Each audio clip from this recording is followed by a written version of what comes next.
prepare for a golf tournament? Well, I hit balls maybe 20 minutes, putt a little bit, smoke 4 or 5 cigarettes, drink 3 Diet Cokes, and go to the first tee. Some days I won't even go to the range. And with Mr. John Daly, we bring you into another edition of the Daily Puck Drop. Friday, January 17th, the Daily Puck Drop. We do it every single day, Monday through Friday. I shouldn't say every single day because it's really just Monday through Fridays. On Mondays, Wednesdays, and Fridays, we are joined by the go-to guy, Jim Moore. If you're watching this live on YouTube and also on X, we welcome you in. If you're listening to it on the PuckSports mobile app, hello to you. You can download it on the iOS app. Also, if you have an Android, you can download it from the Android store. If you are watching and listening to it later, the Daily Puck Drop, like many of you do when you're on YouTube, please hit the subscribe button and like button. Also, do the same thing when you are on Apple, Spotify, wherever you find your wonderful podcast here on this fabulous Friday, which includes visits from Lofa Tatupu in about 20 minutes. Get the very latest with the Seahawks and Lofa putting the finishing touches on the season, OC search, all that kind of fun stuff. And then our handicapper, the PuckSports handicapper du jour, Troy wins, Jim. And Troy's at the American Express Golf Tournament right now, drinking and smoking cigars. He's going to join us from the course. And then Chris Egan will stop on by at the 11 o'clock to finish up your Friday. Also, we got Friday voicemails. I got some good ones for you. I've been stockpiling some, so we've got 3 good voicemails and 1 voicemail, a new character, and it's a name from the past, Jim. Somebody that you once worked with. It's a new voicemail. Really? It's a new like it's a newspaper or Cairo. That's all I'm gonna say. You got to find out coming up in about 55 minutes from right now. We are broadcasting. I'm broadcasting from the PuckSports studios, built by linebacker lumber. They got free deliveries, everything from whole house packages to homeowner DIY projects, largest stock moldings in the Northwest, all around great guys, long-time Tyee members and Husky fans are the fine folks over there at Limback Lumber. Hugh Millen once worked there back in the day. Give them a call, 206-782-3487. Visit them online at limbacklumber.com. Be sure to follow all the social media channels, X and Instagram and Blue Sky and Puck Sports. Puck_sports on TikTok for another day or two before that's gone, and then Facebook on Puck Sports. What's going on with TikTok? It's gonna get banned here, most likely in the next day or two. Why? Well, the Chinese government is running TikTok. They basically used it to infiltrate our social media system and gather all our information. Is that something I should have known, probably? It's been in the news. Yeah, whatever. It's been in the news, but it's okay. You don't know it. Now, I don't know what my kids are going to do, and I don't know anybody that has kids that are kind of in our wheelhouse of a 15-year-old to an 11-year-old. Once TikTok goes away, I'm not sure they'd use their phones anymore. Because that's all they look at is TikTok. Can't they just go to Instagram or? No, Instagram is for old folks like you and I. No, it's not. Facebook is. Isn't Instagram for people that are like Facebook 40s, 30s? I mean, I get Facebook being 50s, 60s, 70s, but that's what Facebook is for the 70-year-old grandparents, and Instagram now is for the 40 to 50-year-old crowd. Kids, my daughter hasn't looked at Instagram once. Well, okay, there's Blue Sky as an alternative to Twitter, but there must be something for TikTok. Somebody else will start something up. Perhaps, but I'm just, I don't know what my son's going to do. Like, he's just going to be like, look at his phone and go, okay, I'll stop. Play another game of Roadblocks, or no, they're not playing Roadblocks. I don't know what game they're playing. Maybe look at YouTube. I don't know. But once TikTok goes away, these kids don't need, you know what I'm going to do? I'm going to gather both their phones and just say, let's get rid of these smartphones. Let's go to a flip phone. That's all you need now is a flip phone. Yeah, just call your friends, text your friends. Yeah, that's all. That's all you need. Flip phone. I think it'd be a great time to go back to a flip phone. I've always wondered, why do I not do that? I should just do it now. I think I'd be happier with a flip phone. Yeah, I guess, for people that are younger, you can't imagine having a world and a life where you don't have a phone. But we grew up with, if you had to call mom and dad, you went to a payphone or you went into the school office to call them. So, yeah. The days that I forget my phone at home, it's not like when I leave the house that I got to have my phone. So there's days when I forget it. And, you feel lost without it for about 5 minutes, and then the rest of the day is great because you don't have it. You're not. I really don't want to be like this all the time, constantly looking at my phone, and I find that I'm doing that. My wife gives me a hard time about that. Yeah, it's a habit. It's a habit. It's there. You're bored. You don't want to talk to your wife, and you're like, I want to look at my phone. I get it. Yeah, the worst for me, though, is when we're driving. And we've been driving a lot because I'm in Arizona, and we're getting ready to go back to Bend on Sunday. It's all you do is drive. Okay, listen, you know what she does? She drives while texting. She does. And she'll watch General Hospital while she's driving. She'll put it up on the dashboard, and she'll be doing 80 and, watching her soap opera. And then I pull it out for maybe 10 seconds or whatever, because like maybe you're texting me or whatever. And she's like, you make me really nervous when you're texting while you're driving. I'm going, well, what the fuck do you think you're doing all the time? I go, you know what? Why don't you put your phone away sometimes? If you put your phone away sometimes and you weren't texting while you're driving, then fine. But you're doing the same shit I'm doing, so quit giving me a hard time. I have no idea how I'm going this whole month without drinking, man. We've had like several arguments this week. Yeah, well, I can tell. It seems like it's a pretty hot household in the Morehouse. You okay? You need to lie down? Jesus. How do people do it? How can you go a whole month without drinking if you're used to drinking every day like I am? Well, because people like you have a problem. Maybe you shouldn't drink anymore. Well, I need an award for this. Chris Daniels and they're winning all these special awards. I feel like I should get a trophy if I make it 31 days and not without a drink. Yeah, I don't know. If you can't make it 30 days without a drink, then I think that's a sign maybe you shouldn't drink anymore. Well, do you think you could do it, wise guy? Easily. Easy.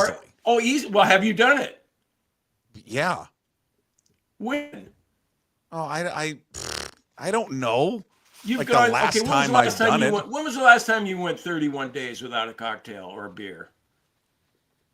Like 5 years ago, I want to say. Okay. 5 years ago. Yeah. All right. Easy. I easily could do it. Easily. Well, I'm gonna make it. There's only 2 weeks to go. Oh, good for you. Do you want when you do make it? Let's have an award show. Who do you want to bring on? Easily. I don't have a drinking problem like you do, so I'm okay. I don't have a drinking problem. I have a problem with, reasons why I need to drink. Okay. Well, I'm not gonna push that anymore. I'm gonna go ahead. I mean, I've had an argument with my daughter this month, arguments with my wife. The Cougar basketball game last night made me want to drink at halftime. Yeah, I got you. Yeah. All right, but let's get this out of the way. Your Monday, Wednesday, and Friday appearance is brought to you by A Clean Streak, professional window and exterior cleaning service, proudly serving Island and Skagit counties for more than 10 years. I've talked to you a lot about gutter cleaning, roof cleaning, pressure washing, but I've kind of neglected the window washing part of Brian Turner's business. He and his experienced crew, they're window washing experts, Puck. They allow you to enjoy the benefits of crystal clear windows without the risk of injury that comes with trying to do it yourself. You know how I feel about ladders. You don't want to get up on a ladder and do that. It's going to leave streaks anyway, so have Brian Turner and his crew do it for you. Give Clean Streak a call at 360-395-5748. That's 360-395-5748, or visit acleanstreak.com to get a free estimate today. I think Doug is right. I'm worried about you on February 1st. Like, I'm going to check in with you because I just feel like you're going to go on a real bender. No, I don't think so. I think what happens when you get done with one of these things is that you're going, that was pretty good that I went 31 days. I don't feel the need to just, go apeshit crazy. I might have a drink or two on February 1st, or I might not have one at all. Who knows? Okay. Maybe I'll quit forever. I think it'd be a solid choice for you, sir. Well, I don't. I'm not quitting forever. There's no chance of that. No chance. Why do you? I admire people, when they come out and say, 30 years sober and all those things, and good for them. But I'm not going to be that guy. But why do you people do this to yourselves every year? I don't understand the dry January crowd. Help me understand it. you just want to have a checkpoint. You want to make sure that you're okay. You don't want to be delusional about it. You feel like maybe you're drinking more than you used to, which is where I was. Remember how you used to pour, just a shot on the rocks and then mix it with something or just drink it like that? I've noticed that the shot was like this and then like this and then like this. And you tell yourself you're having one drink, but there's 4 shots of booze in it. Those kind of things. You kind of want to, just take an evaluation of where you really are, and maybe you're being delusional, maybe you're not, but just want to make sure. Okay. All right. Is that fair? Yeah, it's fair. I still don't understand why a large portion of people in this society do this to themselves. If you really if it reaches that point, then maybe alcohol's not the right thing for you. I don't know. I just find it. It's every year. It's dry. Hey, you meet somebody. Hey, we're gonna come over for dinner. Hey, you want me to bring a bottle of wine or some beer? Oh, I'm on a dry January. Okay, great. That sounds fun. Let's hang out. Yeah. And then does your personality change when you're sober versus when you're drunk? Like I know a guy who used to be a lot of fun to be around when he was drinking, and I miss him. You know what's happened? You know what's happening to you, and I referenced you yesterday to Mike Garofolo on the show. Have you ever seen the movie Falling Down with Michael Douglas? I have seen that. Okay, yes, this is this is terrific transition by you. It is, because I'm going to transition into your column. Because I see that. I see it's another slow day here at PuckSports. No. I have so much stuff to get to. It's not a slow day. Because I was thinking of you. Go read Jim's column at Jim Moore. What's the website? JimMooreSubstack.com? What is it? Jim Moore, the go-to guy.substack.com, I think. Yeah, come on, let's rehearse it next time so we can get everybody to go sign up for your Substack account. So. Yeah, I can find it. So I got it for you. So the best scene in that movie is this one, when he goes to the fast food spot and he wants breakfast. Do you recall that? Do you recall that scene? Everyone that watched that movie recalls that scene. Can I help you?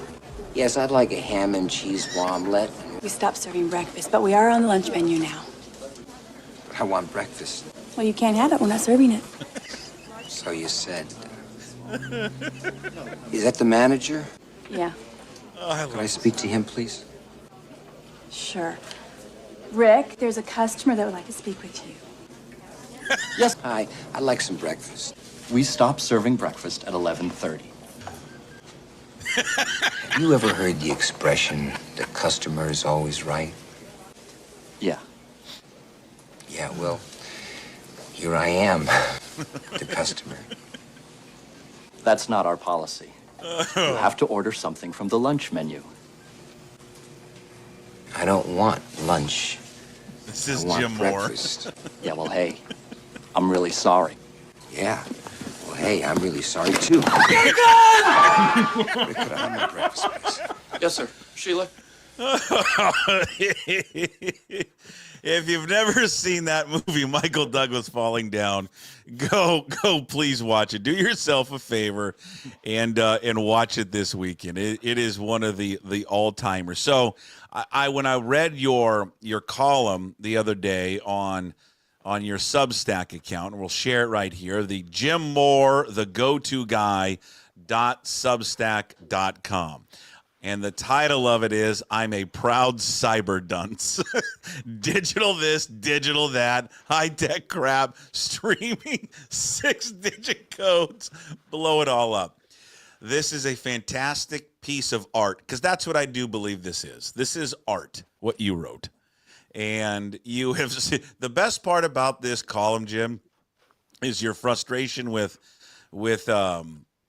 everything, the digital this and the passcodes. That's your biggest issue, are just passwords and codes.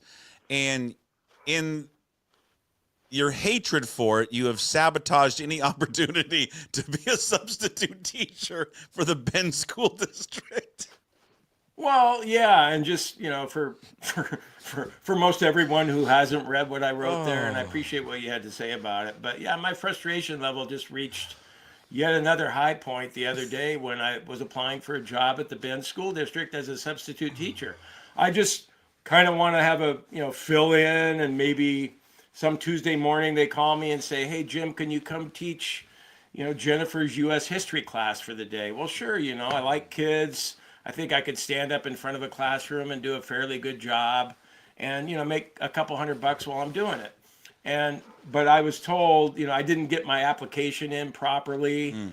And I told the woman that I was kind of a cyber dunce, and I hope she understood. And that woman, by the way, her name is Anne Marie, but now Jim has referenced her as Snooty Anne Marie in the call. Well, yeah, because Snooty Anne Marie fired back to me. The number one requirement is being able to handle the tech skills that are involved with being a substitute teacher in the Bend School District. And she used all these big fucking words, like swearing. Okay, Remember, no swearing. Stop.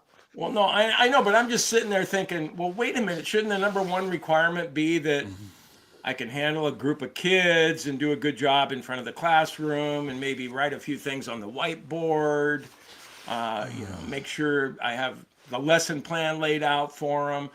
To me, that should be the number one requirement rather than, gee, can you fill out today's form online and download the damn thing and then upload it and do whatever you're supposed to do with it.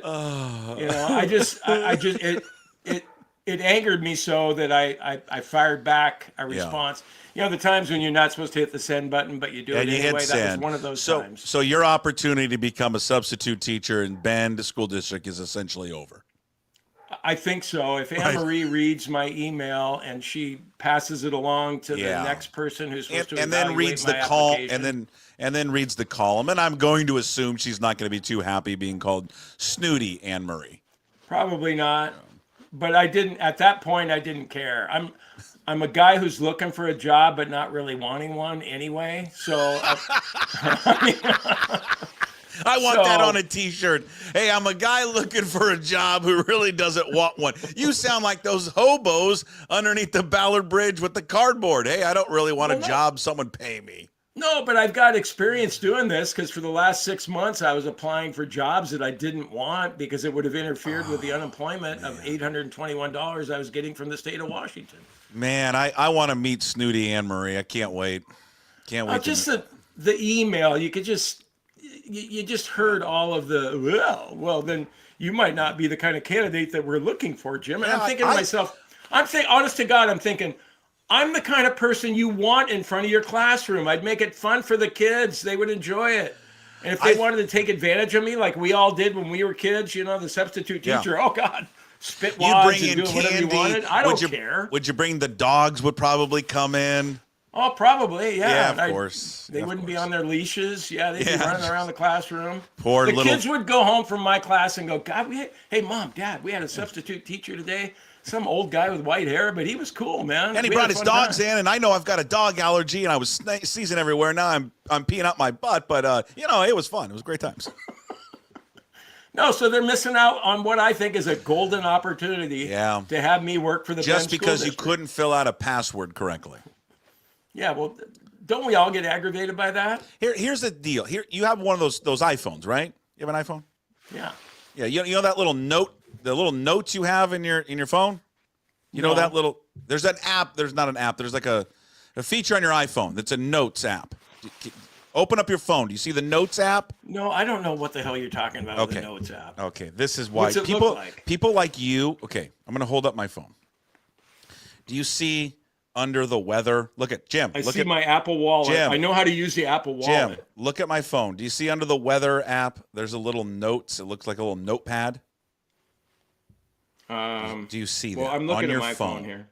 There's a little app on your phone. It's a notepad. Looks like a little old school legal notepad. Okay, I don't have that, but you have it. It comes on the iPhone. You have it. You are like my mother. You should have an iPhone. So what are you trying to tell me? Open that app up and just put in all your passwords in that app. Just put them all in there. Write them all down. So then when you forget your passwords, it's right there. You can just look there. Okay. But then you wouldn't be as amused with me complaining about this shit. That's a fair point. So I actually don't want you to write them all down. But yeah. Yeah. Okay. Yeah. No, I just, I use this. See this? Yeah, I that's fair. And that's but when you don't have the spiral notebook with you and you're out and about, you need to look on your phone. Your phone's always with you, right? See, I have a daily schedule. I write things down. I write them down. So Jim, the little notepad on your phone is like the same thing. It's just a digital one. Same thing. Yeah, I know. I'm out on digital. Okay. Well, all right. I'm out. Well, you're all out. Am I wrong though? Everybody assumes it's just an old person thing, and I am an old person. But I think if you're in your 20s or 30s, that you also get frustrated with always having to supply a 6-digit code. I get you, but it's just the times. You got to try to protect your identity, protect your valuable stuff. Yeah, well, you know what they need to do is they need to find those people that are trying to scam you and shoot every one of them. Okay. Yeah, they do. Like I said in that column, because word will get out. Word will get out. Hey, man, you hear about that guy that tried scamming Jim Moore? Bring him to the public square and they shoot killed him all. him. Okay. Yeah, it was like real life Squid Game. I'm in. Let's transition to football and bring on, because he's laughing, Lofa Tatupu is with us. And Lofa joins us Fridays throughout the football season, all brought to you by his fabulous 1937 Farms, family-owned and operated craft cannabis tucked away in Snoqualmie Valley. Visit the one and only 1937farms.com. Follow 1937 Farms on Instagram. Savage Brewing Company. Also check out Lofa's all-day podcast wherever you find your podcast. Hey, Lofa, do you have problems with your passwords? No, that was incredible, though. I was dying laughing for like 3 minutes there. Jim, they also have in general settings, they have passwords that they save it for you. And I saw your notebook. That was awesome. How do you send a text? By pigeon?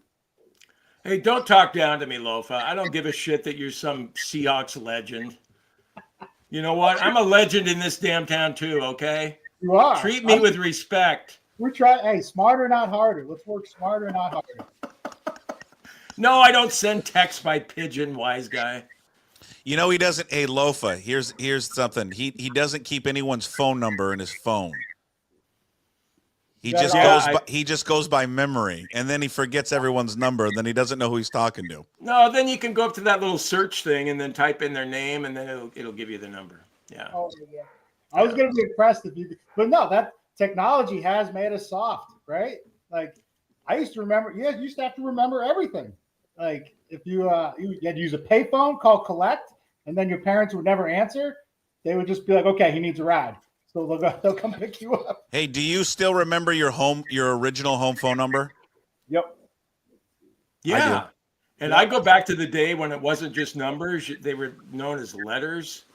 Like my home number was Tucker 51550. Excuse me? me? Redmond. Did you have the rotary phone, Jim? Yeah, you had the rotary phone. You could have a party line too, where you didn't have your own line. If somebody like your neighbor, it was cheaper to get a party line than a. Do you think if we set our numbers right now, people would call those numbers? Yeah, that's why I'm not going to say it.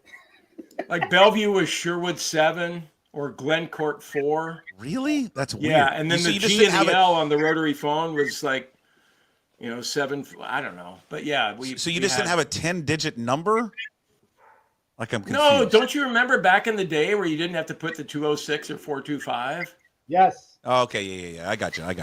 Yeah. 425-228-3830. Call it. I don't care. It's not my number. That's messed up. Whatever. Not my fault. Yeah, but weren't you in Kent? Isn't that 253? No, Renton.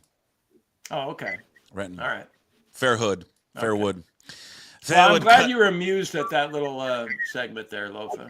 I always log on 5 minutes early to see what you guys are talking about. It's always interesting to me. You don't like 6-digit codes either, do you? No, absolutely not. Nobody truly likes them, but I mean it's the way it is. Yeah, it's the way it is. Got to adapt. Survive or adapt, Jim. Survive or adapt. It's just like the Seahawks. Survive or adapt. Hey, Lofa, you got a preference what they want to do? Like what style you want of an offensive coordinator? Not a name, but just like a style of football that they're going to play. Yeah, obviously running the ball or complementary football, as Macdonald likes to say, right? Just a little more balance. I mean, you're looking at the playoffs and the teams that are successful, they're running the ball, at will and just wearing teams out. I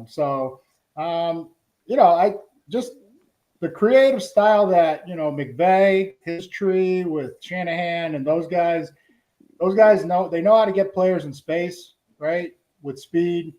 And it just takes one missed tackle for an explosive play where like a check down or something could go for like 15, 20 yards. But they run the ball to open up the pass. Well, the cynic in me, though, Lofa says, well, I don't care who you bring in. If you have that same offensive line, if K9's injured, you got to go with Charbonnet and McIntosh. You got some issues there no matter who comes in, don't you?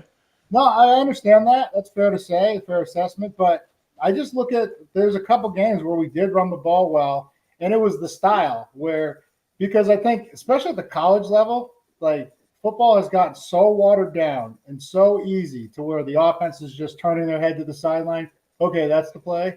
And then they go play. Like I don't see many teams using power or like Harbaugh, who just went to the Chargers. He was the only one that used power, counter, the old school runs. And like that's giving like NFL players problems now with gap fits. And so when we played the Cardinals and we had 170 yards rushing, we did that. When we played, the one touchdown we had against Green Bay was a double pull. And, I was just asking for a single puller. Grubb surprised me with double pulls, and it was effective. We just didn't go back to it enough. And so these Detroit, if you watch them, the Rams, the Niners, Baltimore, they are not only dominating the line of scrimmage with double teams, but then as soon as they know the timing aspect, they go straight up to the second level, just get in the way and create a wave. So there's like 3 or 4 holes to pick from.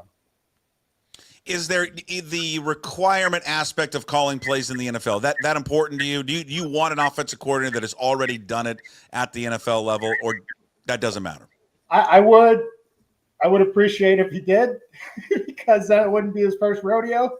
But I'm not going to say that as a deal breaker. It's just you have to see what his total body of work, wherever he comes from, right? And just what kind of input did he have over there, and what did he learn? That's what I would be asking. What would you have done differently? I know you guys had success. Is there anything you changed? Like those are the kind of questions I would imagine that John and Mac are asking. These guys that may be getting a first time chance. But yeah, if he's called plays, it's like just that whole the first time's always even it's rough, right? There's going to be things to work out, kinks to work out, and just so I would like someone with some previous experience, but it's not necessary. I think it's more just being in alignment with how we're going to go with this personnel. Like, what do you need? Like, because that's going to ultimately determine like what we go after in the draft or free agents.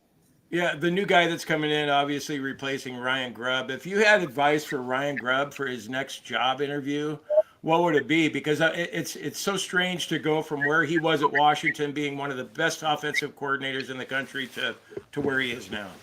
I don't think Ryan Grubb wants a former linebacker telling him how to call plays or do his job. But if I have advice, you got to set defenses up, right? Like, and so like I said, he's a masterful play designer.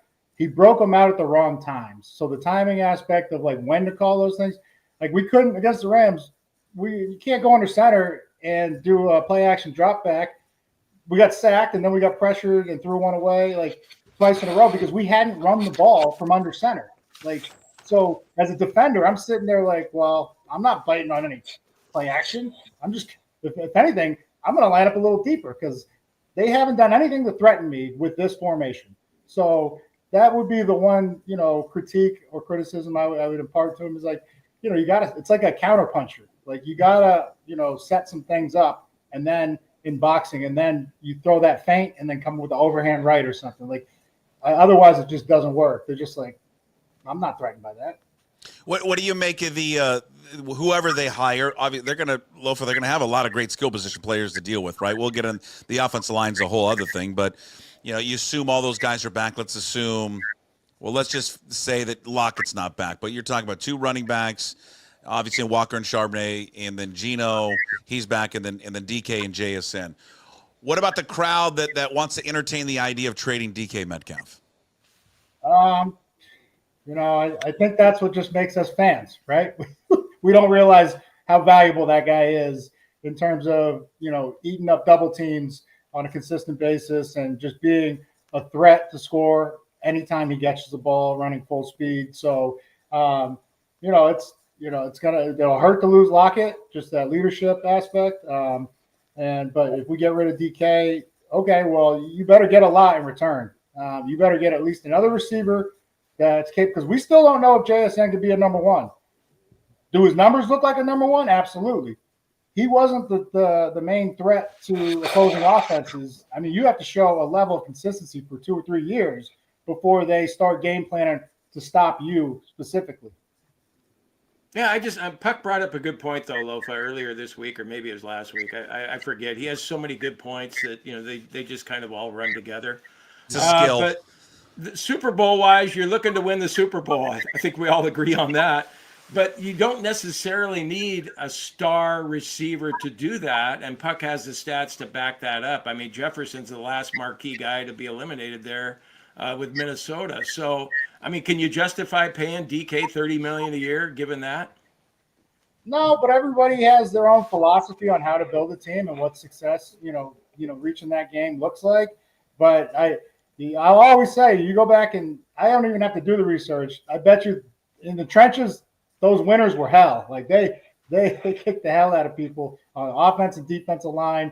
But yeah, to back Puck's further his point, when we had Sid Rice and we had Percy Harvin, our 2 starters though for the majority of the year were Doug Baldwin and Jermaine Kearse when they won the Super Bowl. So it's like, but those are special players, right? To come in undrafted or whatever it was, and like.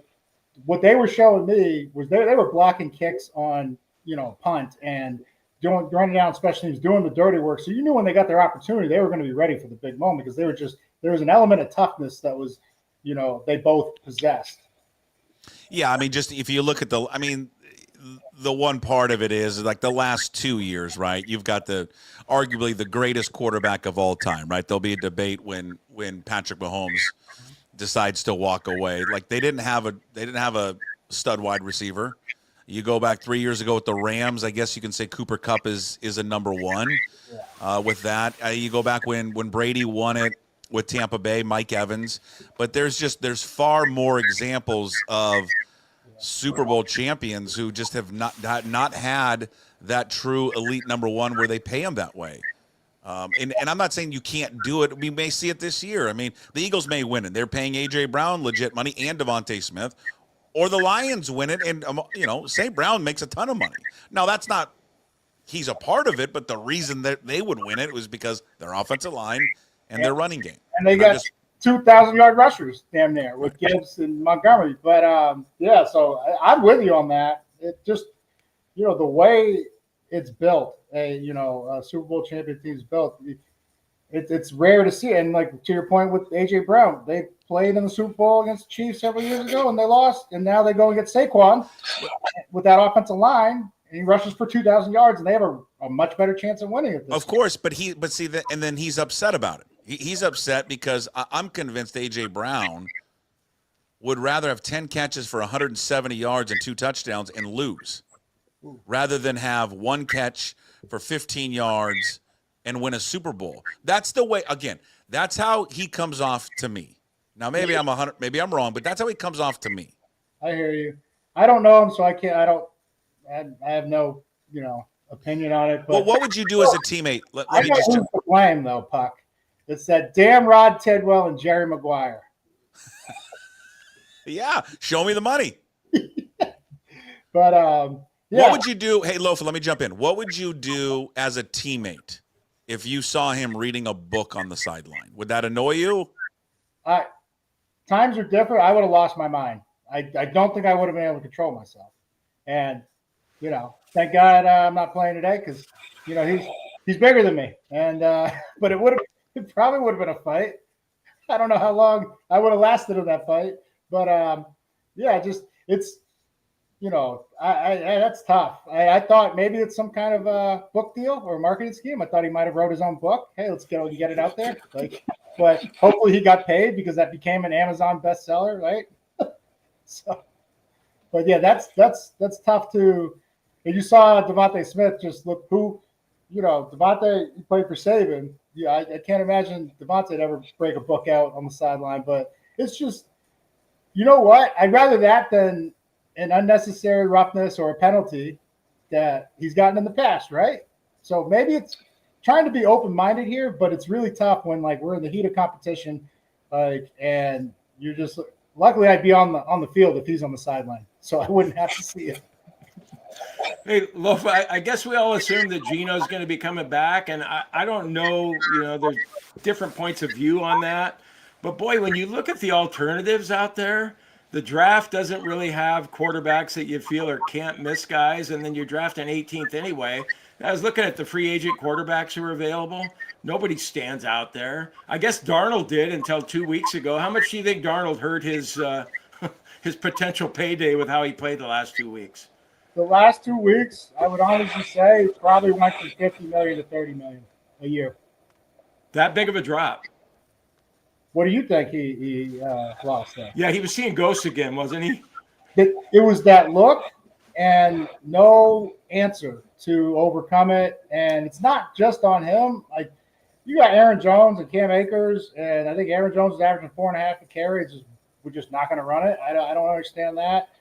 Addison, Jefferson, and Hawkinson, right? You have the weapons, and so that's where it really looks kind of tough as a quarterback hitting the market is hey, what's the excuse now? But I think he's a damn good player. He won against two really good teams. One was the number 1 seed, the other one was a playoff game, right? But those are not awesome performances heading into free agency, and so yes, I honestly think that much of a loss. Hey, last thing for me, Lofa. Besides offensive line, what's the biggest need in the offseason for them to address? Offensive coordinator. No. Okay. Besides coordinator and offensive line. I think the defense really started to peak at the end, and so I don't think a ton of pieces are needed over there. Offensively, yeah, we need to stay healthy at running back because that's my greatest fear, and I said it early on in the season is if K9 doesn't sign back or doesn't come back in a year or two and goes to the Niners or something or Miami where they get him in space, and this is a guy you could split out like Marshall Faulk. He has the route tree in his background, and so it's I would have found more ways to creatively use him and his talent, his speed. I mean, remember that New Orleans game when he clocked 21.9 or 22 miles an hour on a 70-yard run? That's rare. And so get that guy in space. But we need help there, and then definitely it's just got to be offensive line. Has to. All right, let me sneak one last gambling question in for you. My account's kind of dwindling. I mean, I lost $20 on the Cougar basketball team last night, and I'm going towards zero here. So I need your help on this. There's 2 number 1 seeds that are playing this week. They both look vulnerable to me. I mean, the Texans are getting 9 at Kansas City, and you got the Commanders getting 9 at Detroit. Which one do you like the most to pull off the upset? Commanders. I think that week off is not going to hurt the Chiefs, right? Kind of like what we saw McVay and his experienced squad take care of business against the Vikings, right? He gave the guys the week off against us. They came back and they look ready to play. I think the Chiefs will be fine. But I think the pressure of being the number 1 seed for Detroit and oh, this is our year, stars align. And you got a team in the Commanders that, to me, if Saquon Barkley's not the MVP, it's Jaden Daniels. Because this is the leading rusher on the team. And he's having a great year with all the comeback victories. And he's a rookie, right? That's why he won't get it. But there's not a quarterback doing more with less help than him. And, I mean, he's got Terry McLaurin, but, I would just double Terry McLaurin and then, spy Jaden Daniels because he knows when to take off and use his legs, and he just keeps the sticks moving, and he's a threat to score every time. So I've been really impressed with how he's played. All right, Lofa, appreciate it, man. We'll talk to you next week. We'll continue. Maybe by this time next week, they've hired an offensive coordinator, so we can react to that one. Enjoy your weekend, and we'll speak in a week. All right, fellas, I appreciate you. There he is, Lofa Tatupu, a man who loves his passwords and codes. And his weekly appearance is brought to you by 1937 Farms, family-owned and operated craft cannabis tucked away in Snoqualmie Valley. Visit 1937farms.com. Follow him on Instagram, also Savage Brewing Company. And check out his podcast, the all-day podcast there with Lofa Tatupu. I like you have sneaking gambling questions there at the end. Our handicapper is coming up in 10 minutes. I like the Commanders too, don't you? What is it, 9.5? Right? 9.5. That's a lot. That's a lot of points. A lot of pressure. I mean, yeah, certainly. You want the number 1 seed. You get the bye. You get 2 home games, and then you're in the Super Bowl. But yeah, I think in Detroit's case, it's a little bit different because there is more pressure on them than maybe, certainly Kansas City, because they're used to being here. I think it'll be close early, but I think they'll pull away. They're just a better football team, and I just think defensively, I think Aaron Glenn is going to give fits to Jaden Daniels and throw him some stuff in the playoffs he's never seen before, and it's his playoff game. I mean, it's going to be different for him, and we'll see how he reacts. I mean, he obviously was good in the first one, but I don't know. I think the stakes are a little bit bigger for him. Might be close, but I think the Lions will eventually just pull away and run the ball down their throat. At least that's what I'm hoping for. You see the over/under on that thing? 55.5. Ooh. Okay. That's a rather large number. Yeah. Speaking of the offensive coordinator position, we had Garofolo on yesterday, who he and Ian Rappaport had the report yesterday afternoon. In fact, on yesterday's podcast or show with Garofolo, Rappaport makes an appearance early on in the show. He calls Mike, and we threw him on there for just about a minute or so. But they're both saying Clint Kubiak is in the driver's seat to be the new offensive coordinator for the Seahawks. We'll see. He had a second interview yesterday. We'll see how it went, and we'll see if Clint Kubiak will be the name here in Seattle. Obviously has that last name, right? Gary Kubiak, years and years of backup quarterback in the NFL and long-time offensive coordinator and play caller there in the NFL. So that's the latest. And I think Byron Leftwich. Play caller in Minnesota and Denver and New Orleans and he There's worked another with guy, though, Hank Fraley, the Detroit offensive line coach. It sounds like he's going to have a second interview, but clearly he can't until the Lions are eliminated. Can't until the Lions are eliminated and can't make any announcements. So if they want something done, before the Super Bowl, then maybe they switch gears and they go with Kubiak. Who knows? They've got a lot of options, and where they want somebody with experience or not experience, I don't really know how much that matters at all. Yeah. Hey, we got our Troy Wins will be coming up here momentarily. We haven't talked since the passing of Gus Williams. And like I said on Twitter, I have vague memories of Gus Williams. I can remember his last year, and what stood out to me other than just like not his play, but I always think it was so cool because I'm like 7 his last year in Seattle it was very rare that I would ever see anyone wear a single-digit number, it felt like, and then wear number 1. And I just loved they wore number 1. And then what I really loved, because it was all the rage like in the 80s, everyone wore sweatbands. And he wore those great sweatbands. The bright yellow one when I think they wore their white uniforms, and then I think he wore the green one, or maybe it was the other way around, the green one when they wore their dark uniforms. But obviously this was in your heyday. You grew up watching this guy play. Yeah, I'll tell you, I was saddened to see that news on Twitter about his passing. And Gus Williams, I mean, you think back, and a lot of us, I used to pretend that I was Lenny Wilkens in my driveway. A lot of kids, though, Gus Williams was the man, and for good reason. I mean, his quickness and his flash and his style was before. I mean, we see that all the time now, but back then you didn't see it as much. God, he averaged like 20 points a game. He was just fantastic.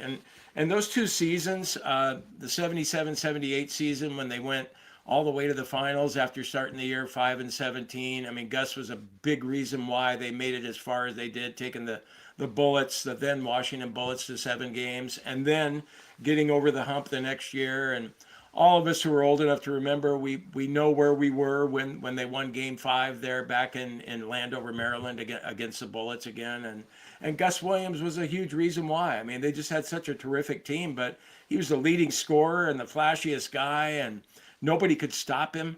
And yeah, it was just sad to hear about his stroke 5 years ago and the health challenges that he's had ever since. And yeah, just very sobering news to find out that Gus Williams had died. I think he was at the age of 71. Yeah, sad. It was such a fixture of that basketball team, that organization. You know, him and DJ and all those guys. And it was just, I mean, you forget because they've been gone for so long, right? They've been gone for so long. You forget just how important that team and that franchise was to this city, because it was the first one. The first one, and I still to this day will say it's the most beloved franchise this city's ever had.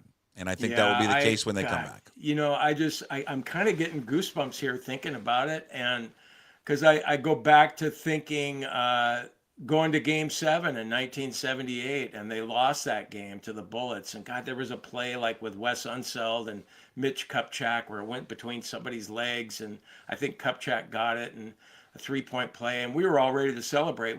Back then, you'd get tickets at Fidelity Lane, and you'd wait all night in line to try and get them. And I was with my buddies and going that, and you know, those years were so much fun. It was just like, you know, and I can remember when the Sonics started back in, it was either 66 or 67. I was 10 years old, and of course they had their hard times as an expansion team, and so but to make it all the way to the top in 11 years was just unbelievable. And you think about how many titles Seattle has won. I mean, we got the Super Bowl, the one Super Bowl, and the Sonics championship, and you know, the Sounders have probably done some stuff too. But I don't know, Puck.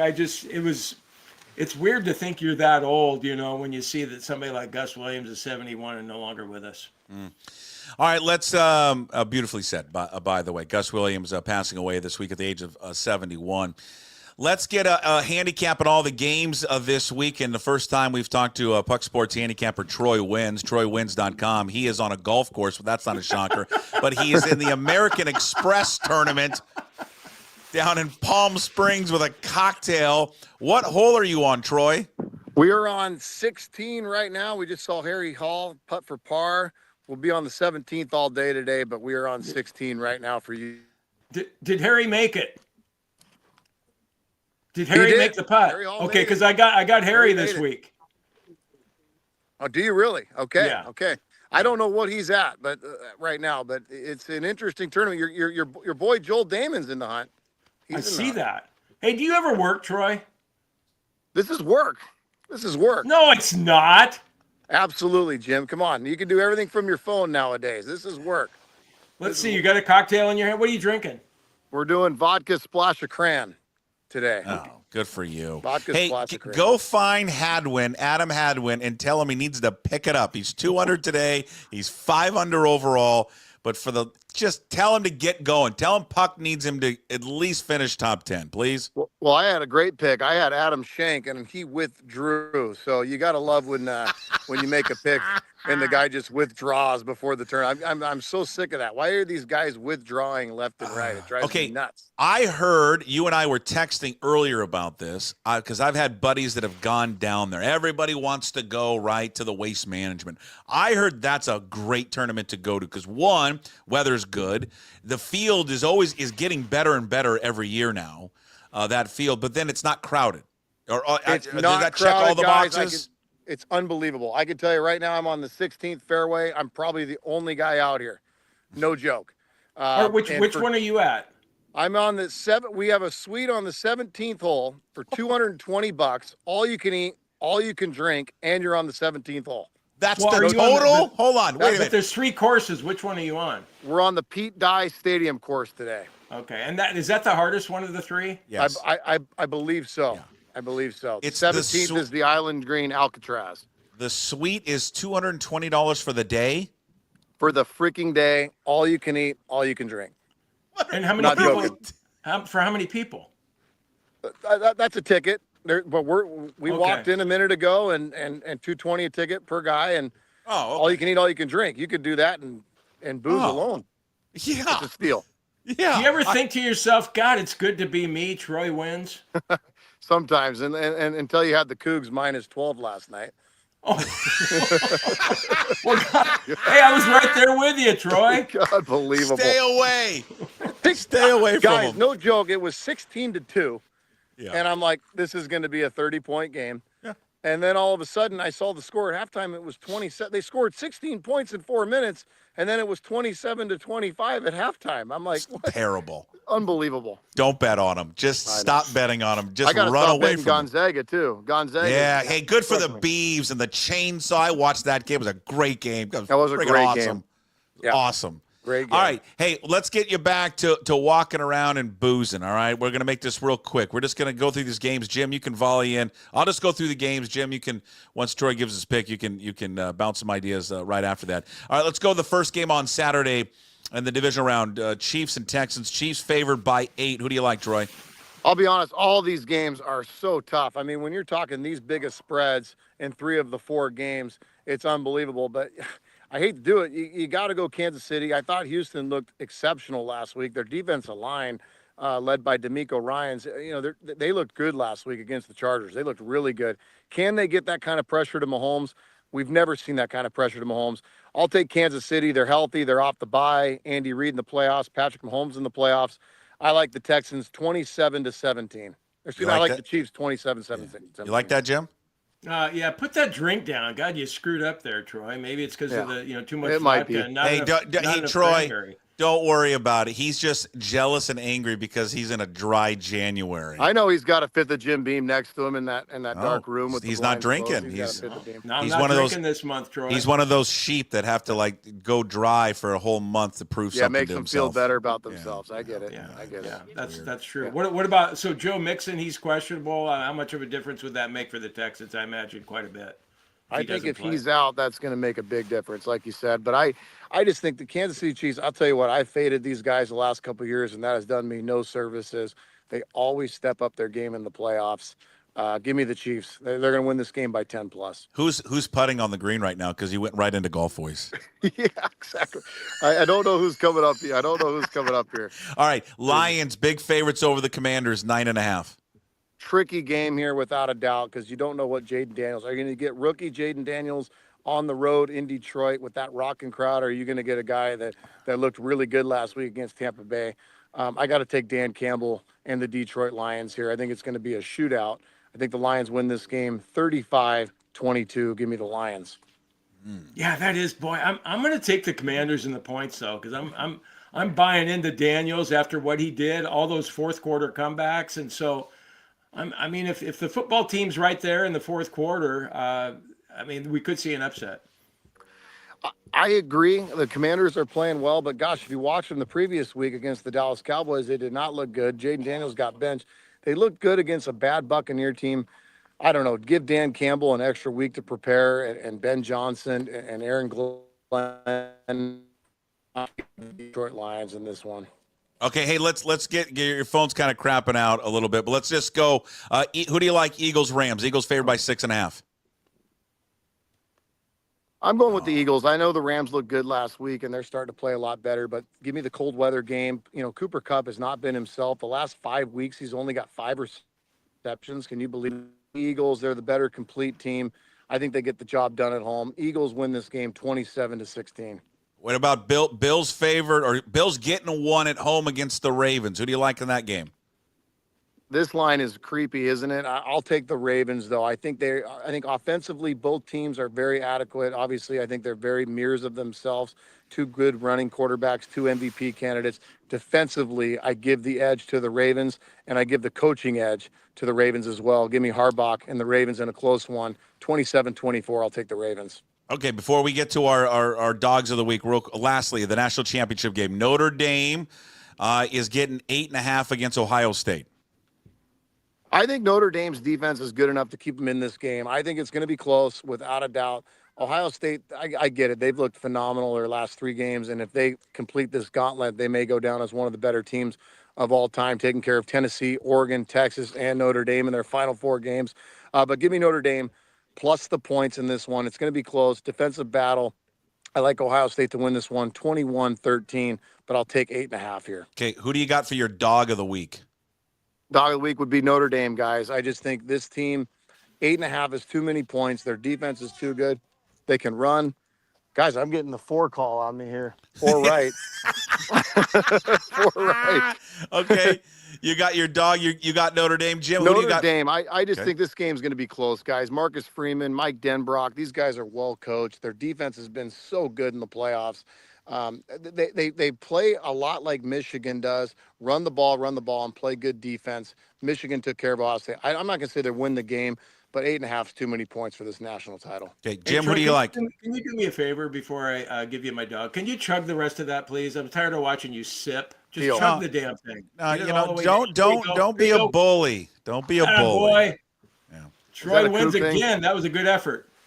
Good effort. Go get a free refill now. I will. No, I'm going to go with the Commanders at 9.5. I just think that's a no-brainer to me. We'll see if the 6th seed gets knocked out, but I mean they're 13-5. I mean, it's inflated in the NFC this year because of how well the NFC North did. So that's a wild card team that's got a good record, and I think they're gonna hang in there and maybe even win the game outright. All right, give me the Rams plus almost the time, plus 6.5 against the Eagles. That will be my dog of the week. So I'm going to take the Rams. Jim's going to take Washington plus the 9.5, and Troy's going to take Notre Dame plus the 8.5. All right, go get another cocktail. Enjoy the American Express, and we'll talk to you next week. Thanks, guys. And for the record, our boy Dwayne is going with his twin brother to Las Vegas for the Circle Hotel and all that good stuff. He is going with his twin brother, Nelson. I actually had to call Dwayne and say, wait a minute, you guys have the same birthday? He goes, yeah, we're twin brothers. So if Dwayne's watching, cheers to him. He won the contest, and he is headed to the Circle Hotel. You're with the his best. twin brother, Nelson. You're the best. We'll get more on that next week. All right, enjoy yourself. We'll see you next week. Thanks, guys. See you, There's, Troy. Troy Wins, our handicapper. TroyWins.com is the website. And again, his dog of the week, Notre Dame, plus 8.5 against Ohio State. Jim going with Washington, plus 9.5. And I'm going to take the Rams, plus 6.5. Yeah, that's a pretty. God, I'm jealous. It's sunny there. It looks beautiful. He's got a cocktail, and he's watching golf. God, what are we doing? Nothing. Well, Nothing. yeah. We're not doing anything fun. No, well, I am. I'm going to play golf this afternoon. Are you? You know what I'm going to do? You know what my afternoon is, God? Here's my afternoon. I got to take the dogs out. That's fine. 4 o'clock, I got to go to Ballard High School. I got to set up. All the parents got to set up for the gymnastics meet. My daughter's got a gymnastics meet tonight, so we got to set up all the equipment. Again, I like volunteering. I don't like doing that. It's not fun. No one likes doing it. So we got to set that up. And then when that's over, got to, mill around there. Then at 6:45, and I'm on the microphone tonight. Everyone has got to volunteer to do something for every meet, for like a home meet. And they said my wife signed me up to be the person that announces everything. So I got to do that. So What, announces all the events and everything? you announce the events, you announce the teams, and then that afterwards, who wins and what place. So here's my question real quickly to you before we get to voicemails. Do I embarrass my daughter tonight? Yes or no? Or keep it straight? Does she have a sense of humor? She does, but not with this probably. Okay, then don't do it. Yeah, I'm going to keep it straight. Should I I butcher her understand name? the temptation, though. Oh, well, I'm thinking about butchering her name because everybody butchers her name all the time. What they call her, Mary? No, they call her Marja. Her name, Maria is her name. Marja. Okay. Norwegian. But so when people see it, they go, Marja? So should I do that? Okay, and placing, second on beam, Marja Puckett? Should I do that? I think you could get away That with would that kind one. of be at a laugh, wouldn't it? Yeah. Okay. Yeah. She's probably used to that. She'd be like, Dad, come on, really? Yeah, well, we'll see. But she wouldn't be upset about it. No. All right, we're going to get to voicemails, and then Chris Egan is coming up, and then we got to cut Jim off here real quick. Hey, real quick, Monday show, a little bit different on Monday show. Jim will be here. I think he'll be here, unless he tells me otherwise. John Canzano will be here as well on Monday. It's a holiday, but we'll be doing the show. John's going to come on Monday. We're switching things up because he's flying out Tuesday morning. He's in Atlanta for the national championship game. Ground Puck, Seahawks podcast with Tim Booth and Curtis Crabtree. Those guys will be on Tuesday as well. And I've got to maybe have another special guest on Tuesday as well, talking baseball, because that's the Hall of Fame announcement at 3:00 on Tuesday. And I'm curious, what delusional writer for the Baseball Hall of Fame will not vote for Ichiro? Because we just can't have, the unanimous winner. That's just reserved for Mariano Rivera. So who's going to be the person that won't vote for him? How many people? The reason will be that he started his career too late. Yeah, but he got 3,000 hits and he started at 27. He's got over 4,200 hits combined. Most blowing I'm just everywhere. speculating what the reason will be, though, when he's contacted by somebody. I can't wait to hear. Or that he had too many singles and didn't have, enough OPS plus or something. Right. There'll be something. There'll be some issue where someone won't vote for him. Hey, this one, I'm going to save this for Hey, What the Puck, but I'm going to bring it up to you anyways, because I'm going to assume that you've been there before. Did you see the news? Burgermaster in U District is closing. I did University see that. Village. I did see that. 1952. You want to know why it's being torn down? Guess what's popping up there, Burgermaster? More fucking apartments. That's what we need. More. I know I wasn't supposed to swear, but I'm tired of this city looking like one big apartment complex, because that's what it's turning into. Well, just get on 520 and go to the Burgermaster over there. I know, but can't we just have things stay the same? Is it okay to have like some landmarks? Because I do think it's a landmark. People will disagree with it. I think it is. That thing has been there for so long. There's a great story in the Seattle Times about it. Mike McCready, who is the not drummer, but the guitarist for Pearl Jam. His dad is interviewed in the piece, just talking about how long he's been going there. His buddies meet there all the time, and how all the rowers, like for the historic and UW rowing team, used to go there all the time. There's like all this history over there, and they're like, oh, let's just tear it down because I don't tell me it's affordable housing, because it's not affordable housing. There's nothing affordable about something that's 500 square feet that costs you $2,000. That's not affordable. And if you put 2 or 3 stories there, you're going to have a view of Lake Washington. Yeah, can't we just leave stuff alone? When you start tearing down all this stuff, you start forgetting like what the city used to be like. Yeah. And what's cool about places like that too? There's one out, God, is it Enumclaw or Buckley?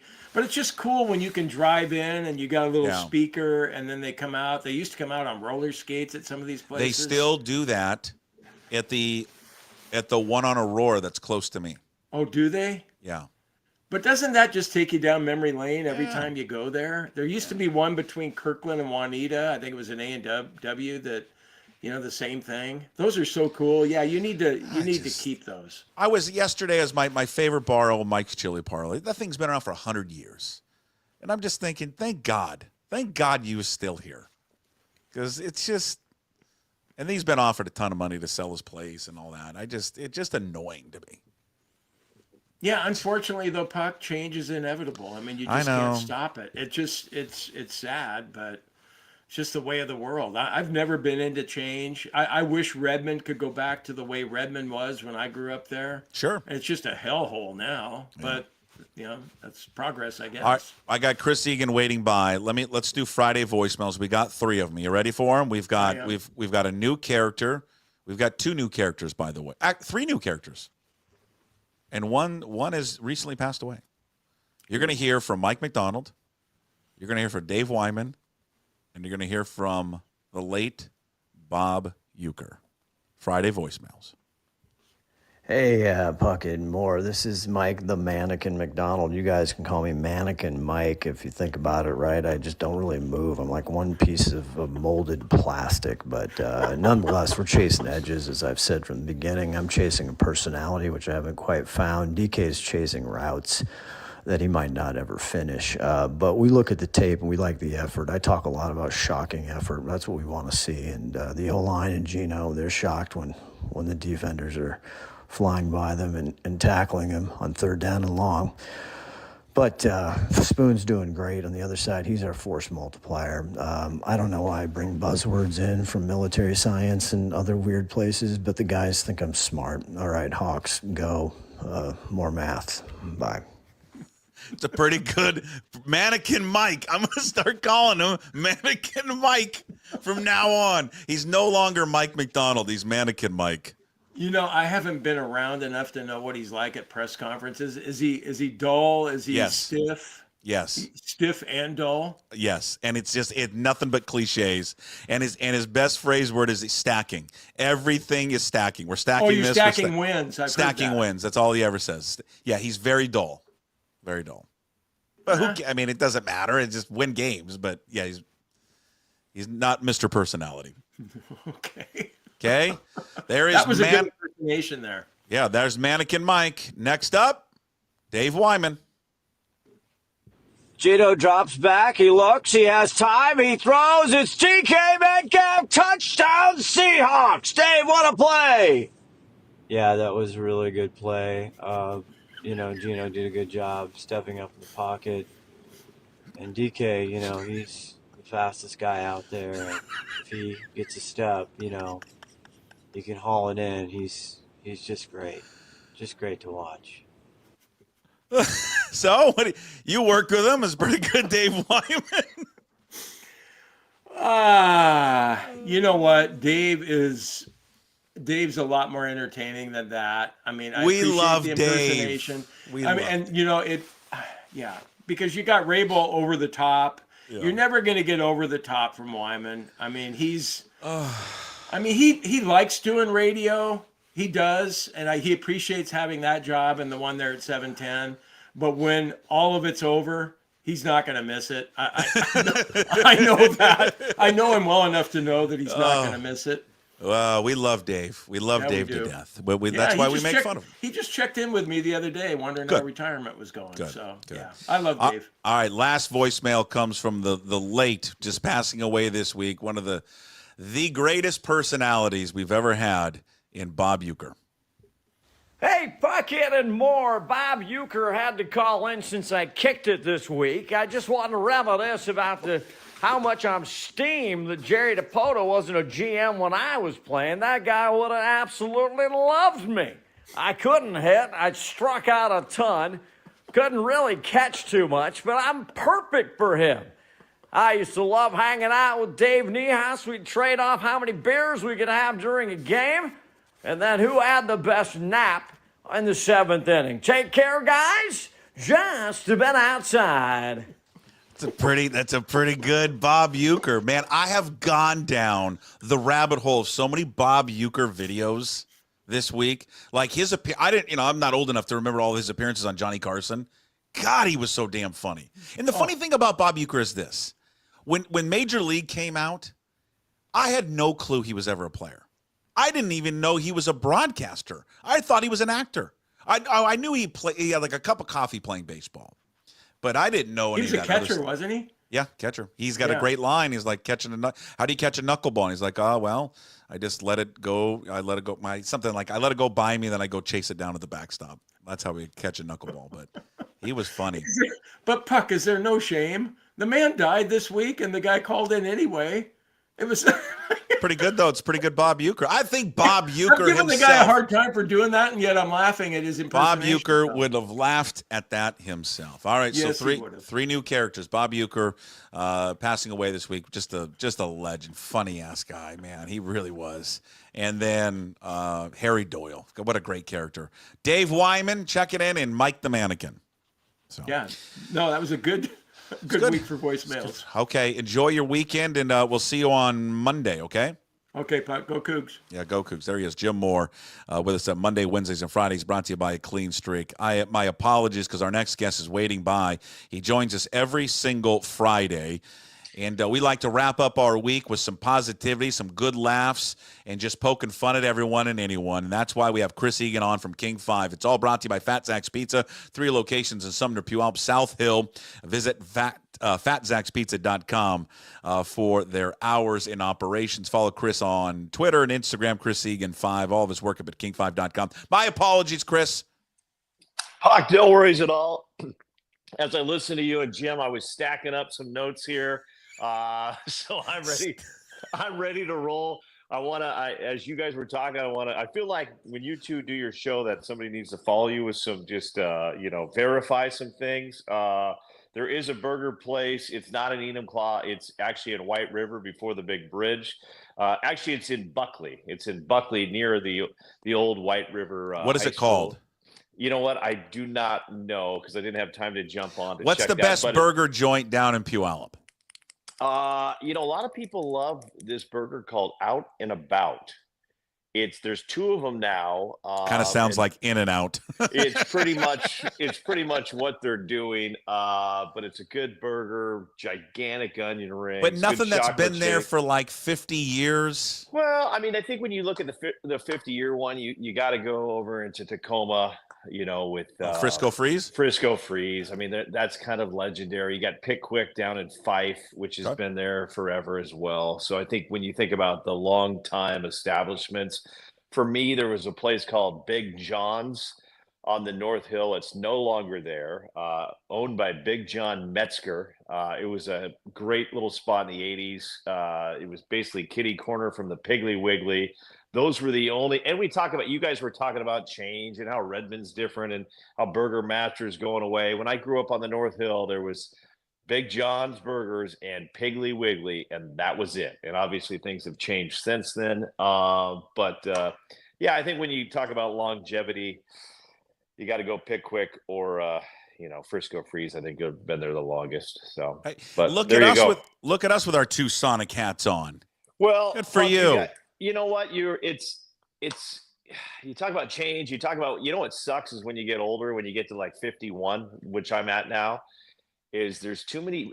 Enjoy your 20s and 30s and 40s, everybody, if you're listening to this for a few reasons. When you get to the age of 51, I'm saying it's some of my best years, but it sucks right now because you're around so many people that are battling health issues, that are passing away.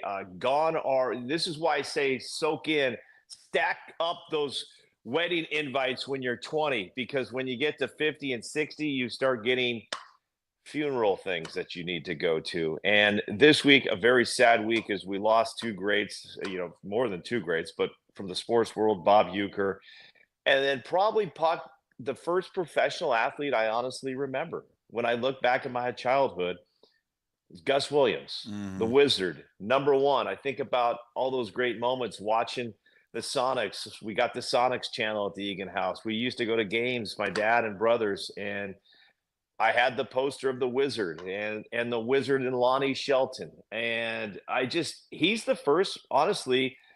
I mean, I can't go back to the early 80s and was I watching Steve Largent over Gus Williams, but I just feel like I remember Gus Williams more than any other professional athlete as a kid. And to lose Gus, at the age of 71, and Puck, we can't say enough great things about what he did while he was a Sonic. The number one retired, so hopefully when the Sonics come back, we will see that number one up in the rafters. But how great of a player was he? Not only does he have his number one retired with the Sonics, he also had his number 10 retired with USC. This is not a small college to get your number retired at. So number 10 was retired at USC. Two-time All-Star. I think 1982 was the comeback player of the year. This is a guy that I grew up watching and loved. And it was sad to hear of his passing this week. But that's why tribute to Gus. And it also transitions a little bit, Puck, to me, to a bigger can of worms, which we can dive into, because I know you've spent already enough time talking about Gus and Bob Uecker, but we got our Sonics gear on. And I sit there and I listen to this podcast. I listen to sports radio. I listen to a lot of people, and this is pretty much what comes out of their mouth. Mariners suck. Management's not doing anything. I'm done with this organization. I'm not going to watch a game again. Mariners stink, blah, blah, blah, blah, blah, blah. Okay, do I agree that they haven't made enough moves to help their issues? Yes, I agree with that. But everyone, I would love to have a Sonics team that sucks right now, that is not making any moves that I could go take my kids to.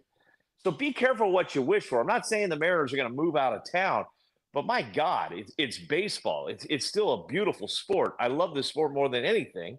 And yes, am I upset that they're not making moves? Sure, but I'm not going to boycott baseball. I'm not going to boycott one of the best pitching staffs in all of baseball. I'm not going to boycott one of the best bullpens just because I'm pissed off we didn't go make some moves. Sure, I'm upset about that, Puck. Yeah, I'm going to be going down to spring training in a few, and it would have been nice to see some big names pickups, who's playing third, who's playing second and first base. But you know what? I'm not giving up on baseball, and I'm not giving up on this organization. I'm still going to watch them. Yeah, I don't think they're giving up on the organization. I think don't you hear that from a lot of people? Like, I'm done with it. But I think a lot of people say that because they're just hurt and bothered, and they want to say that. I think a percentage of them is also the same crowd. That I'll never watch the NBA again. Well, the second that the Sonics come back, they'll watch it. But I do believe a lot of them. I mean, I watched a Reddit thread, and I believe these people. I think there's a lot of people out there that are not going to give them money to them anymore, and they've got every right to not give their money to them anymore. Sure. I think you and I are in a different space than I guess the quote average fan, because we can go there. Not with our families, but we can go there. Well, we could, right? I mean, you can have connections to get tickets, to get free tickets to go, or use a press pass to go. You're going to go to spring training, but that's for work, so you can do that. These people that are watching or listening to this, they've got to pay money to go do it, and I think those people that have canceled tickets and have canceled their flex passes and all that, I get it, because why do I want to spend $2,000 or whatever it is if the team I'm spending the money on is just not spending the money they're earning back on the product, because that's what they're doing? I think people are just tired of it. And I think this season is going to, I'm really going to keep an eye on this one, because I think people have reached their boiling point with this organization. Yeah, Puck, I really think it is something to keep an eye on, because I think it's easy for people to say this stuff. You go on social media and you'll say, I'm done giving money to X and Facebook. These guys are just pulling in so much money. And then, a day later you see them posting a picture of their kid at a baseball tournament. And you're like, wait a second, I thought a day ago you said you were done with Facebook. So I know this is different. And I get it why people are upset that they're not spending money back, but this is still your team through the highs and the lows. And it just, I don't know. Don't you think we can all be, I always think sports fans, we're all hypocritical. We talk about this all the time. Don't you think we can be hypocritical? Don't you think we can be upset with ownership and want them to sell, and I'm done with them, but at the same time you can say I like baseball and I want the players to do well. Yeah. Like I've got no animosity towards the players or to the coaching staff.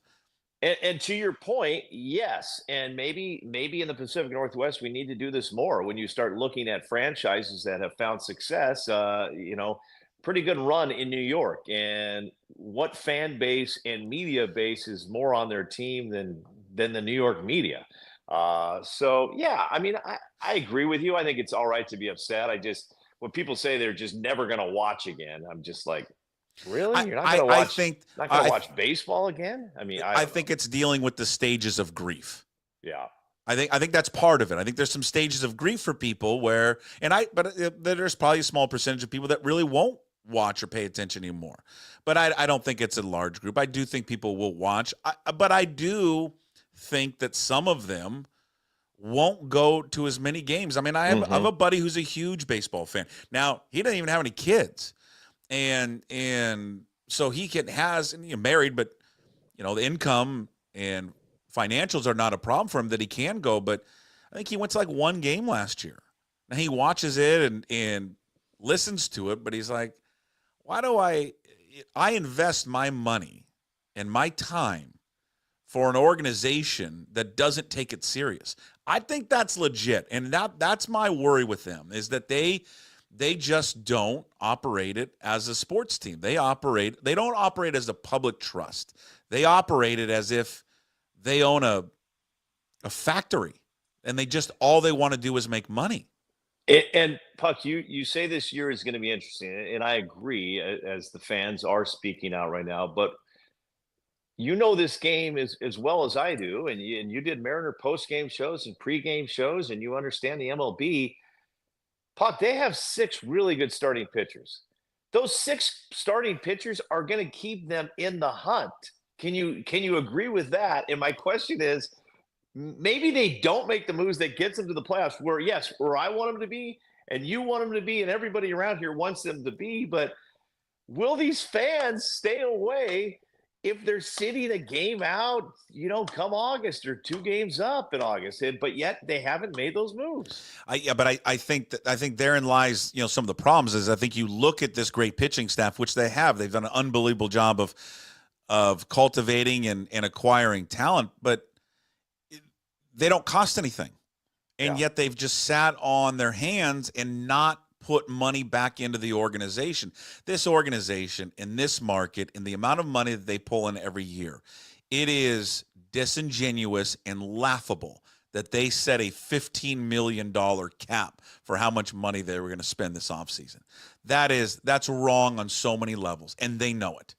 And because, again, they operate it as a business rather than what I'd love to sit down. If you're down at spring training and if it's either you or Sylvie, because it was last year.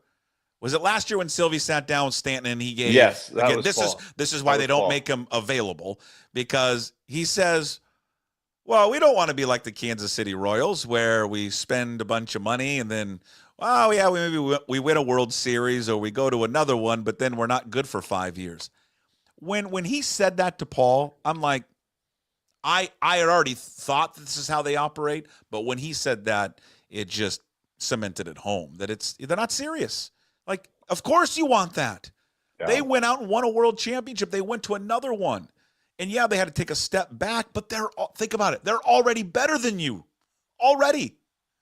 And so in that meantime, you still haven't done anything, yet that team is already back on top and back and better than you. And so I understand the frustration, and I get it. I love baseball. I'm not going to not watch it. I will go to a game, but I also do think that they had a dip in attendance last year. I'm going to be real curious what the dip is going to be this year, because this has been a disaster of an offseason. It is growing, Puck. I'll tell you that, because I only mention it because sometimes I say when you get out in suburbia, you hear a lot of things, from the grocery store to watching games to going things. You just hear from a lot of people. I love grocery store conversations. And I've heard more about that. That would be number 1 on my list. Number 2, which we'll transition to, and it's interesting because some of these all tie in, is the great Geno Smith debate. And you talk about a Mariners organization that, Kansas City Chiefs, go to their trophy case. They got World Series titles. They got AL championship titles. They've got trophies in there. Okay. By all means, when I'm going to say this is I don't want Russell Wilson to come back to Seattle right now. I think his time in Seattle has been great. It was a good run, got us to 2 Super Bowls, won a Super Bowl. I think Russ and Pete Carroll may rejoin together in Las Vegas. That would be something, man. It would be fun to watch those. But here we are, and another debate. I'm at an AAU basketball tournament. It's like we're down 2 with 4 minutes to go, and the ref comes over to me and says, "Egan, what do you think about Geno Smith?" And I'm like, what? I said, I'm a little more concerned that you called a reach in on my kid like 30 seconds ago. Yeah. But he's literally wanting to know about Geno Smith. So this is obviously question number 2. And my point is this: you talk about a Mariners organization that hasn't put trophies in the case. Russell Wilson, Puck, has been in 17 playoff games. Tom Brady, I don't even know the number. These guys find ways to get their teams in the playoffs. Geno Smith, 1 playoff game. So my question there to the people on the let's get behind Geno, let's do this. I mean, here's another example. We're not putting trophies in the case. Puck, when you look back at 2024, what was the greatest sports story? Nothing against these guys, but you mentioned the UW rowing team going to Burgermaster. The number 1 sports story in 2024 in the Seattle area was the UW rowing team winning a national championship and 11 former UW rowers winning Olympic medals at the Paris Olympics. Nothing against rowing, Puckett. Love it. These are phenomenal athletes. That was the number 1 story. Well, so what are you saying? What are you saying? Well, I'm saying, Puck, is that there's a bunch of people that are like, Geno's our guy. Get behind me. they're not getting to the playoffs either. Oh yeah. Well, that's where I'm going with this. I'm sorry, it was a long way to get there for you. It's so good. Bring it, just steer it home. The Geno thing is a fascinating, I think, discussion, because I think there's a lot of valid points on either side of the aisle. I think he's a very good quarterback. I think there's some throws he makes that there's only a few quarterbacks in the league that can make. He has a very elite arm. I love the story of Geno Smith. It's a story that I've used as a educational tool to my kids about, hey, here's a guy that was a bench player, but a high draft pick guy who started, right away or early on in his career. I mean, I may be mixing up the timelines there, and had to endure being benched and being cast aside, and then he just kind of put his head down. He kept working, and then gets this opportunity in Seattle, right fit, under Pete Carroll. And then now became a very good quarterback in the league at, in his late 30s or mid 30s. 34 right now. Yeah. And 34. it's a great story. Yeah. And it should be rewarded, and it should be commended. Then there's the other side of it. I can't pay him what he wants to get paid. It just doesn't make financial sense. It just doesn't. It does not make financial sense to pay him as if he's some top 5 quarterback in the league, because he's 35. And it's just, it wouldn't be financially smart for the organization to do that. But with that said, it's also a failure on the organization's part for not having a succession plan of something ready to go. So they're handcuffed with him because they don't have any other options. I don't think Geno's going to somehow, if he ever did hit the open market and get paid like one of these top quarterbacks. I don't think either of them really have that much leverage. I think they'll come back together. I think he could go out in the market, and I think he's going to his agent may be surprised he may not get the money.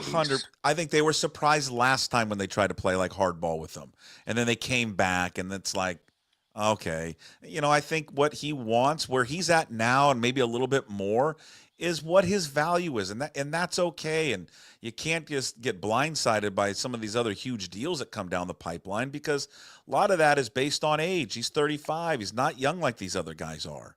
But making $25-30 million a year as your career is winding down, I mean, still a pretty good haul there for Geno Smith. Yeah. Stacking up stories. Hold on, stop it, because we're going to run out of time, and I want to, before we get to more stacking, we're going to run out of time, and I'm going to praise you. Okay? The Elaine Smith piece that Chris Egan did at King 5, and I'm sure you can go to king5.com and search and go to the prep zone. Probably go to sports, Go to sports prep zone. Even if you just Google Chris Egan, King 5, Elaine Smith. And Chris did a story. She's not an athlete. She's not a coach. She's not an official. She volunteers her time. And she's been volunteering her time since 1983 at Rogers High School. She may get a small stipend. It's obviously not much. I think. Okay. Well, volunteering her time. Yeah, I just want to. Yeah, I mean, they may give. I don't. She's not making a living by what she's doing. Okay. No, they 100% not. She walked into. She was from Centralia. She went to Pacific Lutheran University after high school. 1983, she went to the Rogers High gym to watch some friends play. The athletic director heard she was a fan of basketball, and their shot clock person didn't show. So the AD went up into the stands and said, "Hey, Elaine, I heard you know basketball. Can you run the shot clock?" And that was 83. Still doing it to this day, 41 years. If you do the math, should be 42. But she took 1 year off. She was diagnosed with breast cancer. So she had to take 10 months for chemo. And she battled that. She's on 7 years remission now. But I think the greatest soundbite, Puck, from her, and I'll let you go, is she says, "We are here to love people," and that's what I try to do every single day. I thought that was just simple but effective. It was great, and I've known you forever, and it's to me, it's one of your best pieces you've ever done. And then for Elaine, it's weird because I know Elaine, but I know Elaine through the weird world of social media. Mm-hmm. I know Elaine through Twitter, because Twitter, she's followed me for years. I've interacted with her on Twitter. She's a huge sports fan. So do I know Elaine? Well, I don't know her. I know Twitter Elaine. But she's always been great, cordial, and fun, and always listening and always retweeting and saying nice things and positive things. So I was really excited to watch it, and it's a great piece.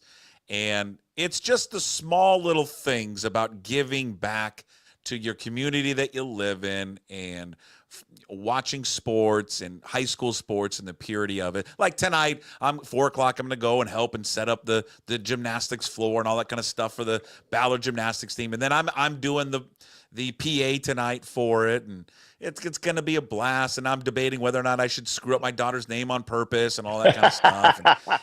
But yeah, it's so much fun. And with all the craziness of like professional sports and college sports, I find myself just getting back down to more high school sports and having fun because it's way more fun. And we have to, Puck. I mentioned earlier about going into gyms, going into supermarkets, and everybody talking about Geno and talking about the Mariners. Well, another conversation I had this week was after the Elaine Smith piece ran, and a dad came up to me and just said, "Thank you." And I said, "For what?" He goes, that story on Elaine Smith. We were watching the news, right. And Chris, it's hard to watch the news now. Yeah, it's depressing. 13-year-old stabbed in Des Moines.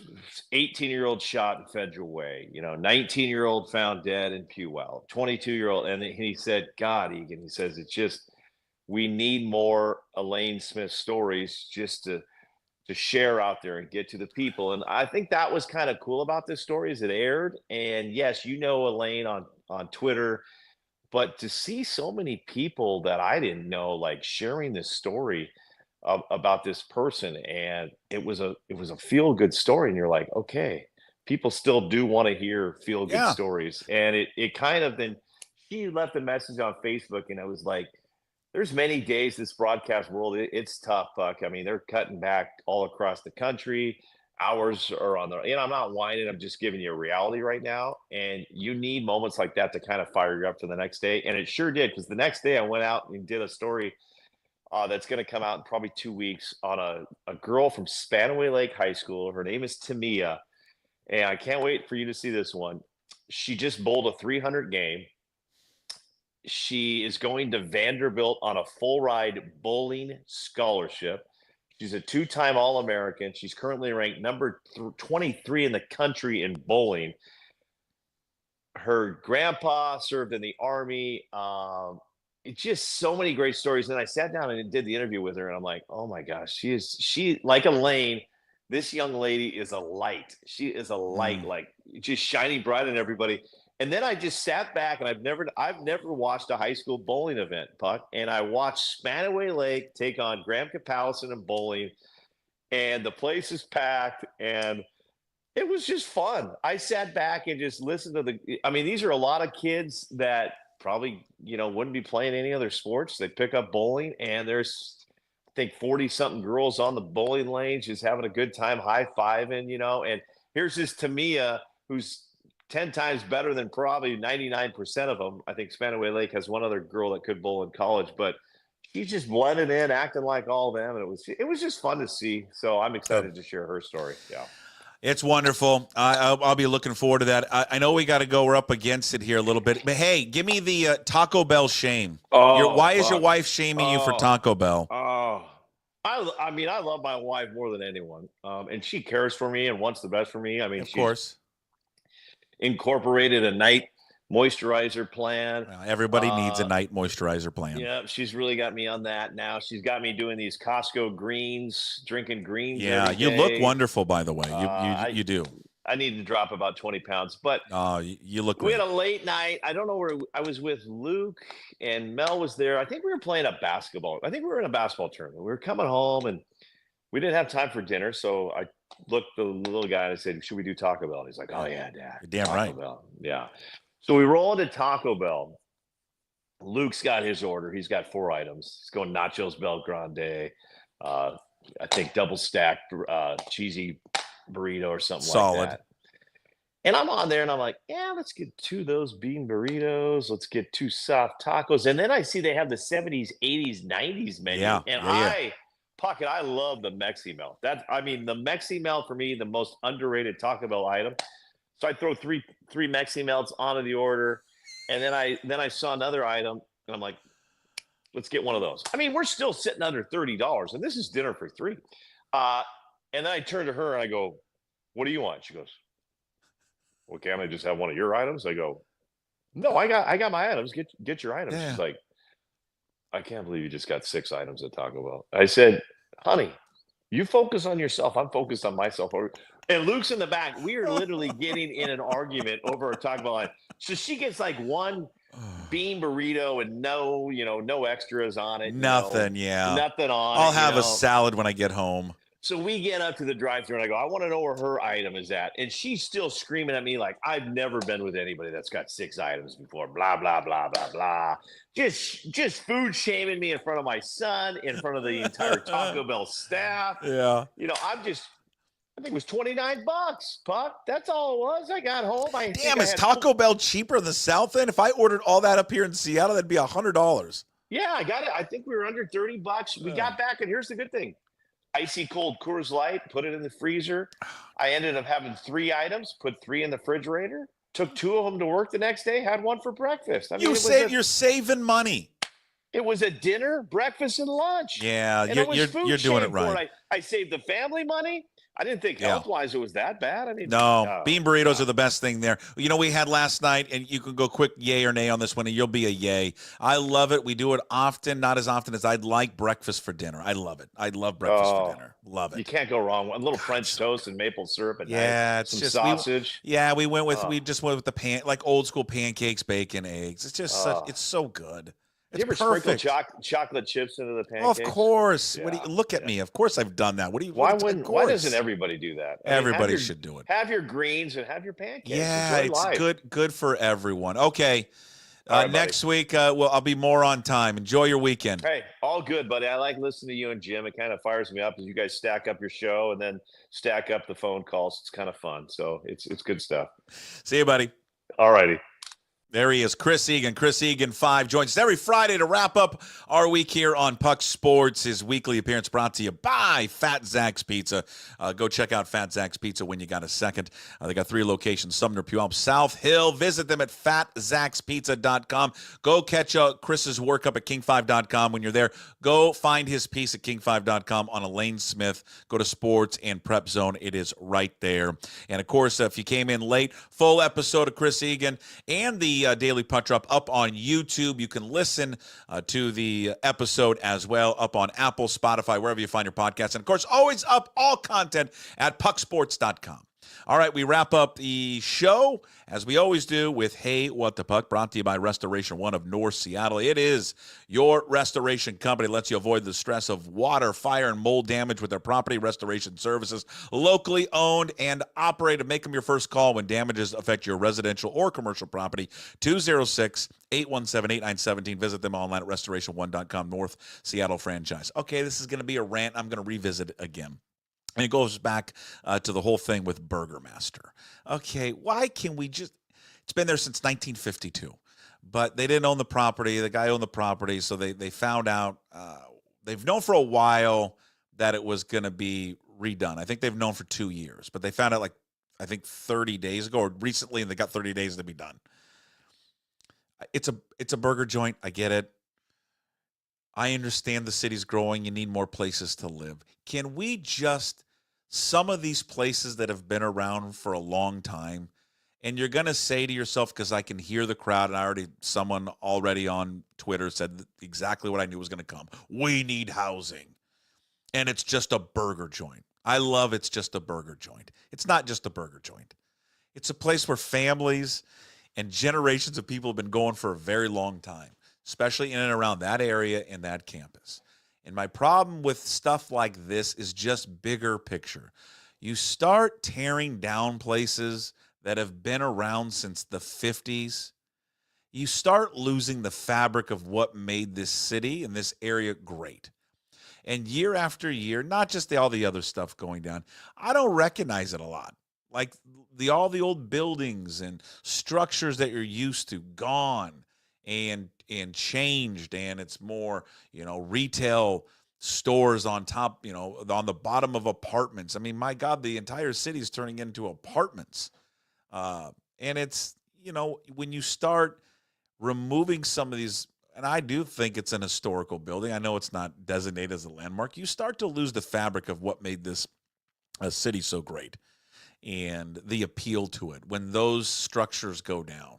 Because things like the Burgermaster and whatever else, like local watering hole you have or local restaurant, it's more than just a place where serves food. It's a place where people gather, have birthday parties, celebrations, things of that nature that you remember for years and years to come. And when they're gone, then they're gone, and that they're not there anymore, and people don't ever get to experience it moving forward. So I just think it's sad. I don't like it. I don't like how much change there's been. And again, it's, change is inevitable. I understand that, but you just, places you don't recognize anymore, and it's just changing, and I'm just sad to see it go. Not like I frequented that Burgermaster a lot, but there are a lot of people over there that did. It became kind of their ritual, and now it's gone.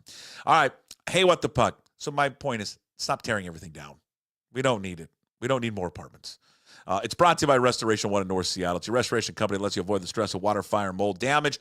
Give them a call, 206-817-8917. Visit them online at restoration1.com, North Seattle franchise. Hey, if you'd like to win a $25 free play from Troy Wins, our handicapper, we didn't do our lock, but what was Troy's dog of the week? Troy's dog of the week was first person that has the answer to that question that can contact me in any form that they would like to contact me. You can tweet me. You can send me an email, puck@PuckSports. The first person to do it will win a gift card, or not a gift card, will win a $25 free play to TroyWins.com. If you can do it in the chat before I sign off, you can do it there as well. First person to remember what his dog of the week was. All right, full episode of the Daily Puck Drop will be up on YouTube. When you're there, please subscribe to the show. Please like it. Leave a comment.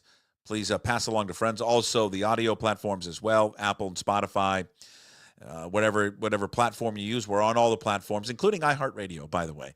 PuckSports.com. You can find everything there as well. As I said,